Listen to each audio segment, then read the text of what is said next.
দর্শক, বারবার বলছি যে আইন শৃঙ্খলা পরিস্থিতি ক্রমেই অবনতি হচ্ছে। ছিনতাই, চুরি, ডাকাতি তো আছেই, প্রতিদিন চলছে শহর জুড়ে। এর মধ্যে বড় বড় কিছু ঘটনা গণমাধ্যমে আসছে, যেমন বনশ্রীতে ব্যবসায়ীকে গুলি, 200 ভরি স্বর্ণ লুট। যেভাবে একটা ছবি দেখছি যে মোটরসাইকেলে, 3টি মোটরসাইকেলে করে 6 জন এসে একজন ব্যবসায়ীকে গুলি করছে। আশেপাশের লোকজন আছে, কেউ কিছু বলার কোনো সাহস নেই। মোটামুটি তারা বুঝে গেছে যে মানুষ ভীত সন্ত্রস্ত, মানুষ আর মাঠে নামবে না। কিছুদিন আগে পর্যন্ত তারা চিন্তা করতো যে না, মানুষ সচেতন, ঘটনা ঘটালে মানুষের কাছে গণধোলাই খাইতে হবে, বা মব জাস্টিস যেটা বলে, সেই মবের মধ্যে পড়তে হবে। এখন আস্তে আস্তে মানুষ কোণঠাসা হচ্ছে, আর বেপরোয়া হচ্ছে এই দুর্বৃত্ত দুষ্কৃতিকারীরা। রাজধানী রামপুরা থানার বনশ্রী এলাকায় আনোয়ার হোসেন নামের এক স্বর্ণ ব্যবসায়ীকে গুলি করেছে দুর্বৃত্তরা। এ সময় তার কাছে থাকা প্রায় 200 ভরি স্বর্ণ এবং নগদ 1 লাখ টাকা ছিনিয়ে নেয় তারা। এই ভিডিওটিও এখন ভাইরাল হয়েছে রীতিমতো, সবার হাতে হাতে ফিরছে এই ভিডিওটি। রোববার রাত 10:30টার দিকে বনশ্রী ডি ব্লক 7 নম্বর রোডের 20 নম্বর বাড়ির সামনে এই ঘটনা ঘটে।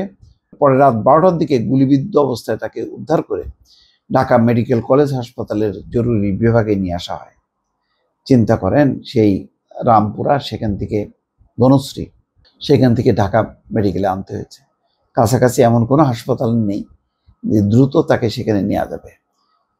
মানে এই দূরত্বের কারণে তো এই লোকটা মারাও যেতে পারে।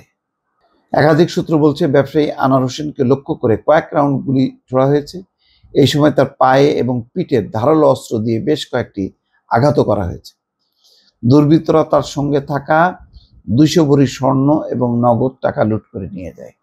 বিস্তারিত আসছে এই খবরটি, দর্শক, একেবারেই প্রাথমিক পর্যায়ে, যেটি আরও কয়েকটি গণমাধ্যম দিয়েছে। দর্শক, এর মধ্যে আজকের পত্রিকাও দেখছি যে এখানে বলা হচ্ছে যে রাজধানীর বনশ্রী এলাকায় এক স্বর্ণ ব্যবসায়ীকে গুলি করে স্বর্ণ এবং টাকা লুটের ঘটনা ঘটেছে। গুলিবিদ্ধ হয়ে ঢাকা মেডিকেল কলেজ হাসপাতালে চিকিৎসাধীন রয়েছেন তিনি। রোববার রাত 11টার দিকে বনশ্রী ডি ব্লকের 7 নম্বর রোডের 20 নম্বর বাড়ির সামনে এই ঘটনাটি ঘটে। ভুক্তভোগী ব্যবসায়ীর নাম আনোয়ার হোসেন, বয়স 43। অলংকার নামে জুয়েলারি দোকান আছে। অলংকার অনেকেই চেনেন এই জুয়েলারি। ঢাকা মেডিকেল কলেজে আহত অবস্থায় আনোয়ার হোসেন আজকের পত্রিকাকে বলেন, অলংকার নামে আমার জুয়েলারি দোকান আছে। রাতে দোকান বন্ধ করে 200 ভরি স্বর্ণ এবং 1 লাখ টাকা নিয়ে বাসার গেটে আসি। এই সময় 3টি মোটরসাইকেলে প্রায় 7 জন আমার কাছে থাকা ব্যাগ ছিনিয়ে নেওয়ার চেষ্টা করে। বাধা দিতে গেলে আমাকে লক্ষ্য করে গুলি করে। পরে আমার সাথে থাকা স্বর্ণ এবং টাকা নিয়ে পালিয়ে যায়।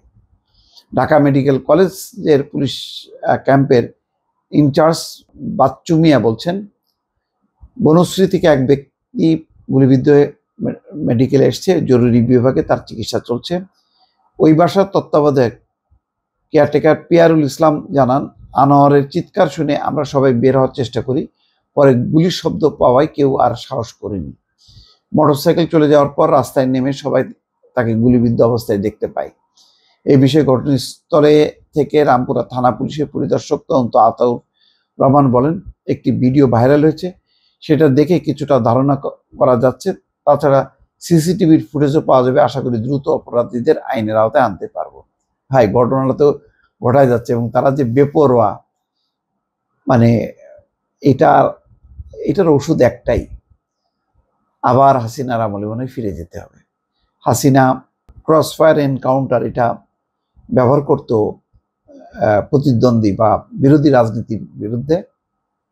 এটা যদি এখন, যেহেতু তারা অস্ত্রশস্ত্র নিয়ে ঘুরছে, সুতরাং তাৎক্ষণিকভাবে যদি তাদেরকে প্রতিরোধ করা যায়, তাহলে আমার ধারণা মানুষ অখুশি হবে না, এবং খুশি হবে। মোহাম্মদপুরে এরকম একটা অপারেশন হয়েছে। এরকম অপারেশন খুব দ্রুত চালু করতে হবে চতুর্দিকে, তা নাহলে এই নগরবাসী চরম নিরাপত্তাহীনতায় ভুগবে। দর্শক, ভালো থাকবেন। আল্লাহ হাফেজ।